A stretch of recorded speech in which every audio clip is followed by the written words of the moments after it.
شاید ہم نے کوئی بیک چینل رول بھی ادا کیا تھا تہران اور واشنگٹن کے درمیان، جسے کہتے ہیں نا پنجابی میں سنیا جی جی جیسے امن اور استحکام آیا. تو میرے خیال میں یہ ہماری طرف سے یہ ہو سکتا ہے، جو ان کے فیورٹ فیلڈ مارشل ہیں پریزیڈنٹ رجب طیب اردوغان ہیں، سعودی عربیہ کے وزیر اعظم ہے کراؤن پرنس محمد بن سلمان، ان لوگوں کی بات سنی جاتی ہے واشنگٹن میں بھی اور تہران میں بھی. آئی تھنک یہ وقت آ گیا کہ یہ رول ادا کریں، کہ یہ کیونکہ بنیادی بات تو ہے ایران کے نیوکلیئر پروگرام تھی. جی اس میں ایران نے کہہ دیا کہ ہم ایٹم بم نہیں بنا رہے، تو امریکہ بھی کہتا ہے کہ ایٹم بم نہ بنائیں. تو ایک بنیاد تو بن گئی نا تصفیہ کی. تو مجھے خیال ہے کہ اگر ٹرمپ واقعی چاہتا ہے نوبیل پیس پرائز، تو سب سے بڑی بات تو اگر اس خطے میں امن لایا جائے، خاص طور پہ ایران کے ساتھ. تو مجھے امید کی تھوڑی سی کرن نظر آتی ہے کہ یہ ممکنات میں شامل ہے، اگر مسلمان دنیا سے بھی اور جو ایران کے دوست ہیں جن کے امریکہ کے طرف بھی بات سنی جاتی ہے، وہ اگر کردار ادا کریں تو کامیابی ہو سکتی ہے.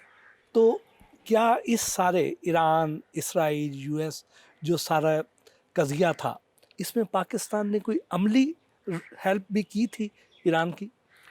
دیکھیں جی، پاکستان چٹان کی طرح کھڑا تھا ایران. میں ملا تھا ایرانی سفیر کے ساتھ ادھر، ڈاکٹر رضا امیری مقدم نام ہے ان کا، بڑے سینئر بندے ہیں. انہوں نے کہا تھا 2 ممالک نے ہماری بڑی مدد کی تھی، ایک پاکستان، دوسرا ان کا سعودی عربیہ. یہ میں پچھلے سال کی بات کر رہا ہوں، جو ان کی جنگ ہوئی تھی اسرائیل کے ساتھ 12 دن کی. تو اس میں پاکستان نے بڑا مؤثر کردار ادا کیا تھا ہر لحاظ سے. تو ہم ان کی قسم کی ڈیفنس لائن تھے، اور ہم سمجھتے ہیں ایران بھی ہماری ڈیفنس لائن ہے. جیسے ایران نے 65 اور 71 کی جنگوں میں ہمارے پی آئی کے جہاز رکھے سارا کی، ہم نے بھی کافی کچھ ان کی عملی مدد بھی. جیسے کچھ عرصہ پہلے ہم یہ دیکھتے تھے کہ ایران کی اور انڈیا کی قربت بہت بڑھ چکی ہے، اور پاکستان پہ وہ دباؤ بھی ڈالتے تھے. ایون گیس پائپ لائن کے معاملے پر بھی وہ ناراض تھے، اور کئی بار ان کے پاسداران انقلاب بارڈر کراس کر کے یہاں آ کے آپریشن بھی کرتے تھے. تو پاکستان کے تعلقات کو بڑے آئیڈیل نہیں تھے، انڈیا کے ساتھ انڈیا کی طرف ان کا جھکاؤ زیادہ تھا. تو اب کیا پوزیشن ہے؟ اب میں انہوں نے کچھ سبق سیکھے ہیں. ابھی حال ہی میں ان کے آئے تھے قومی سلامتی کونسل کے چیئرمین، سیکرٹری رادر، وہ جو ہیں علی لاری جانی صاحب. تو ان سے میری ملاقات بھی ہوئی تھی. تو میں نے کہا کہ آپ کو سمجھ آ گئی کہ آپ کا دوست کون ہے اور آپ کا دشمن کون ہے؟ کہتے اب ہمیں سمجھ آ گئی ہے، کیونکہ اسرائیلی جارحیت کا صرف ایک ملک نے ساتھ دیا اوپنلی اس خطے میں، وہ انڈیا تھا. اور انڈین جارحیت جو پاکستان کے خلاف تھی، اس کا صرف ایک ملک نے ساتھ دیا، وہ اسرائیل. تو میں نے کہا کہ یہ تو آپ کو بڑا واضح ہو گیا.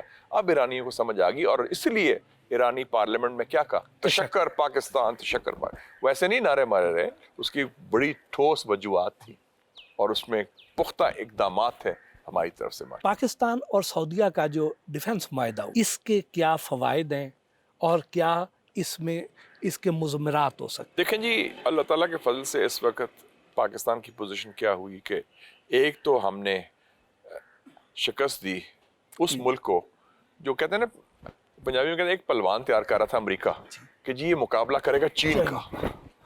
تو وہ جو پلوان ہے اس کو تو ہم نے ڈال دیا کھاڑے میں پہلے راؤنڈ میں ہی. جو ہم چھوٹا سا ملک ہے، وہ ہم سے تو کتنے گزرا. تو وہ جو اس کا ہندوستان کی تو پھوک نکل گئی اس میں. تو اس میں پھر لوگوں نے کہا، یار ٹرمپ نے بھی کہا یہ پاکستانی کا ہے، چھوٹا سا ملک ہے، بڑی جان ہے لوگوں میں، بڑے دبنگ لوگ ہیں، ڈرتے بھی نہیں، اور کہتے ہیں دیکھیے آ جاؤ پھر میدان. تو اس سے یہ ہوا کہ ایک ساتھ ہی ساتھ جب یہ واقعہ ہم نے ہندوستان کے ساتھ جو چپکلش ہوئی مئی میں، اس کے بعد آپ نے دیکھا کہ قطر پر حملہ ہوا اسرائیل کا. امریکہ جو اس کا حلیف تھا نہیں روکا، حالانکہ امریکی اڈا بھی ادھر ہے. اس کا مطلب امریکہ نے آنکھ ماری تھی اس الودید بیس ہے، 10,000 امریکی پہنچے. تو انہوں نے کہا کہ یار یہ امریکہ تو اعتماد نہیں کر سکتے، کون سا ملک ہے ہمارا جس پر ہم. تو پاکستان پر نظر پڑی، اور پاکستان کا ایک ماضی میں ایک کردار رہا ہے بڑا امپورٹنٹ. 2 باتیں میں بڑی صاحب آپ کے لوگ بھی انٹرسٹڈ ہوں گے جو ویورز ہیں. ایک تو یہ کہ ہمارا سعودی عربیہ سے 1982 کا ایگریمنٹ ہے، جنرل ضیاء الحق صاحب کے زمانے میں، اور ہماری فوج بھی اسٹیشن رہی ہے 1983 سے 1987 تک. ایک بریگیڈ تھا، اور بریگیڈ کمانڈر تھا ایک بریگیڈیئر جہانگیر کرامت.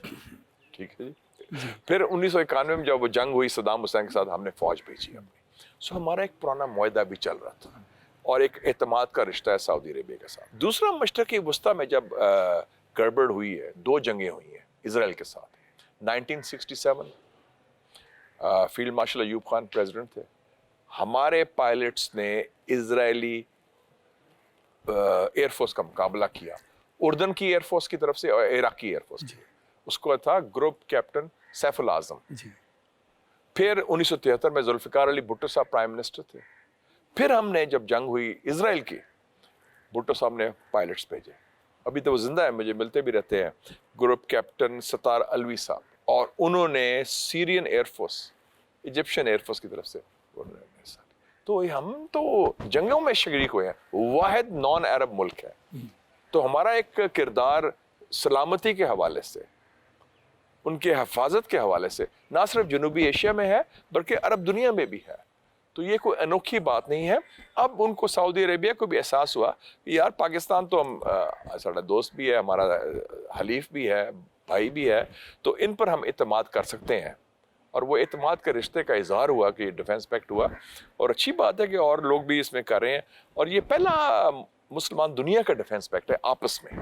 نارملی ہم ڈیفنس پیکٹ کرتے ہیں امریکہ کے ساتھ, یا وہ کرتے ہیں برطانیہ کے ساتھ یا یورپ کے ساتھ, لیکن آپس میں جو یہ ہے مشترکہ دفاع کے حوالے سے اب یہ بن رہا ہے. پاکستان, ترکی, سعودی عربیہ کی بات ہو رہی ہے, پھر انڈونیشیا بھی آ رہا ہے. اور اس سے پہلے آپ کو یاد ہوگا کہ جب آذربائیجان کی جنگ ہوئی آرمینیا کے خلاف تو پاکستان ترکی نے ان کا ساتھ دیا.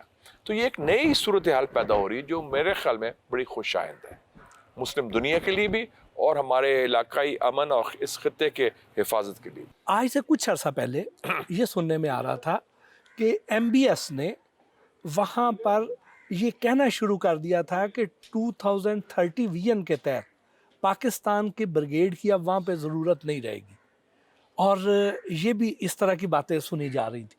تو پھر اچانک کیا ایسی ڈیولپمنٹ ہو گئی کہ پھر اب پاکستان کے ساتھ اتنا مضبوط دفاعی معاہدہ کر لیا؟ اس کی 2-3 ریزنز ہیں, 2-3 وجوہات ہیں.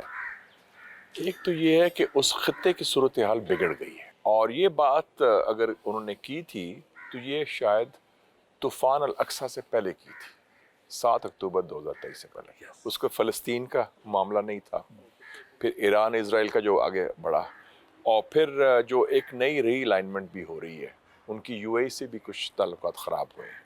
اور مجھے بتایا ایران کے سفیر نے کہ کنگ سلمان جو ہے, جو بادشاہ ہیں سعودی عربیہ کے, ایم بی ایس کے والد صاحب, انہوں نے اسپیشل خط بھیجا ایرانی لیڈر کو, رہبر کو, پچھلے سال.